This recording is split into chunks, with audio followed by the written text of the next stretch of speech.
అందరికీ నమస్కారం అండి. ఈసారి వీడియోలో 55 సంవత్సరాలు పూర్తి చేసుకున్న అక్కినేని నాగేశ్వరరావు గారు, జమున గారు నటించిన 'మనసు మాంగళ్యం' చిత్రం గురించి మాట్లాడుకుందామండి. ఈ చిత్రం నేటితో అంటే 28 జనవరి 1971న విడుదలై నేటితో 55 సంవత్సరాలు పూర్తి చేసుకుంటోంది. ఈ చిత్రంలో కథానాయికగా జమున గారు నటించారు.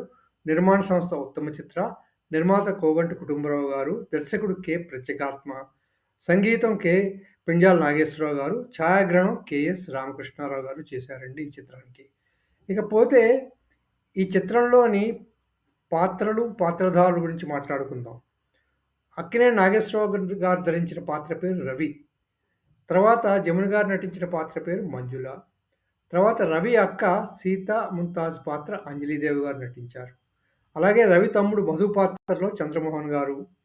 తర్వాత మంజుల చెల్లెలు సరళ పాత్రలో అనిత. మంజుల తండ్రి పురుషోత్తం గారి పాత్రలో చిత్తూరు నాగయ్య గారు. రవి స్నేహితుడు శేఖర్ పాత్రలో రామకృష్ణ గారు. అలాగే పురుషోత్తం దగ్గర మేనేజర్గా పనిచేస్తున్న మూర్తిగా జగ్గయ్య. తర్వాత రవి ఇంటి యజమాని పెరుమళ్ళయ్యగా రమణారెడ్డి. ఆయన భార్యగా అండాళమ్మగా సూర్యకాంతం గారు. అలాగే వారి కుమారుడుగా కుశశ్రీగా పద్మనాభం గారు ముఖ్య పాత్రలో నటించారు ఈ చిత్రంలో. స్థూలంగా చిత్ర కథ చూసుకుంటే ఈ రవి ఒక కవి. అలాగే చిన్నప్పుడే తమ్ముడు అక్కలతో విడిపోయాడు వాడు.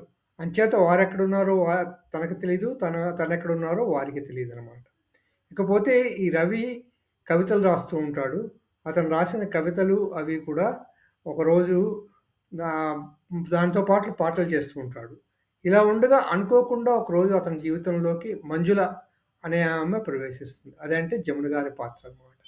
ఆమె ఎలా వచ్చిందో, ఎక్కడి నుంచి వచ్చిందో తెలీదు కానీ రవి ఆవిడని ప్రేమిస్తాడు. కానీ అలా ఉండగా ఒకరోజు ఆమె అదృశ్యమైపోతుంది.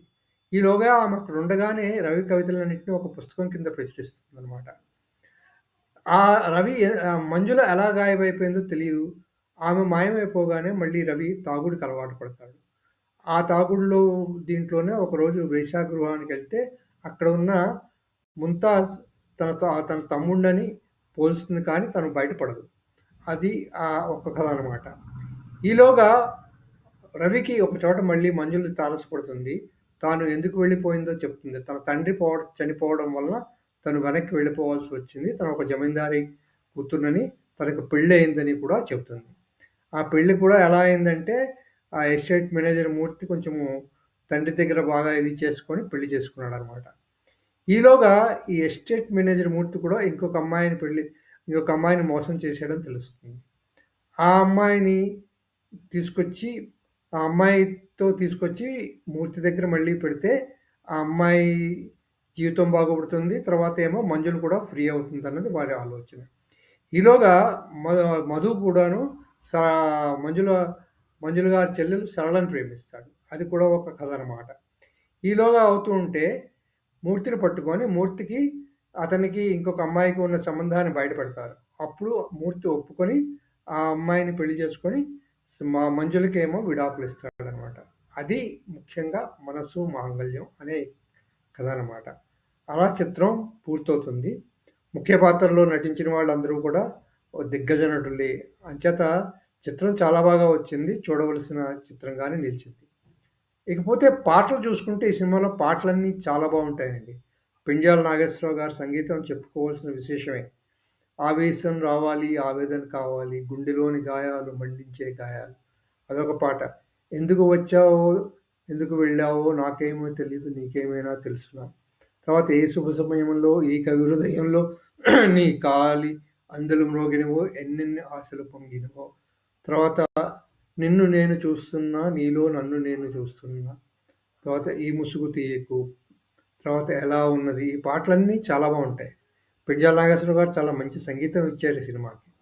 తర్వాత సినిమా పాటలు బాగున్నాయి. పెండ్యాల నాగేశ్వరరావు గారు బాగుంది. కథ కూడా బాగుంది. అన్నీ బాగున్నాయి. మంచి నటులు కూడా ఉన్నారు. కానీ ఎందుకో కానీ ఈ సినిమా ఎక్కువగా ఆడలేదు. ఒక ముఖ్య కారణం చెప్పుకోవచ్చు ఏంటంటే, అంతకుముందే జనవరి 13, 1971 రిలీజ్ అయిన 'దసరా బుల్లోడు' వచ్చిన 15 రోజులకి ఈ చిత్రం విడుదలైంది. 'Dasara Bullodu' super duper hit అవ్వడంతో దాని ఎఫెక్టు మనసు మాంగళ్యం చిత్రం మీద పడినట్టు చెప్పుకోవచ్చు. అందుకే ఈ చిత్రం అనుకున్నంత ఘన విజయం సాధించలేదు. 50 రోజులు పైగా ఆడింది కానీ, మరీ ఎక్కువగా ఆడలేదనమాట. అంటే అబోవ్ యావరేజ్ సినిమాగానే చెప్పుకోవచ్చు ఈ సినిమాని. అదొక విశేషం అండి ఈ సినిమాలోని. చాలా మంచి సినిమా. బావుంటుంది సినిమా. బాగానే తీశారు. బ్లాక్ అండ్ వైట్ సినిమా. అక్కడ 'దసరా బుల్లోడు' కలర్ సినిమా. 15 రోజులకి బ్లాక్ అండ్ వైట్‌లో నాగేశ్వరరావు గారు, జమున గారి సినిమా వచ్చిందనమాట. ఈ సినిమాలోని పాటలు బావున్నాయి. 'దసరా బుల్లోడులో' పాటలు బావున్నాయి. కానీ 'దసరా బుల్లోడు' పాటలు మరీ సూపర్ డూపర్ హిట్ అవ్వడంతో ఈ సినిమా పాటలు కొంత వెనకబడినట్టు కూడా కనిపిస్తుంది. అవండి అక్కినేని నాగేశ్వరరావు గారు, జమున గారు నటించిన 'మనసు మాంగళ్యం' 55 సంవత్సరాలు పూర్తి చేసుకున్న ఈ చిత్ర విశేషాలు మాట్లాడుకున్నాం. మళ్ళీ ఇంకో వీడియోలో మరికొన్ని చిత్ర విశేషాలతో, మరొక చిత్ర విశేషాలతో మళ్ళీ కలుద్దాం. అంతవరకు సెలవు. ఈ వీడియో మీకు నచ్చితే లైక్ చేయండి, సబ్స్క్రైబ్ చేయండి, షేర్ చేయండి. Thank you very much.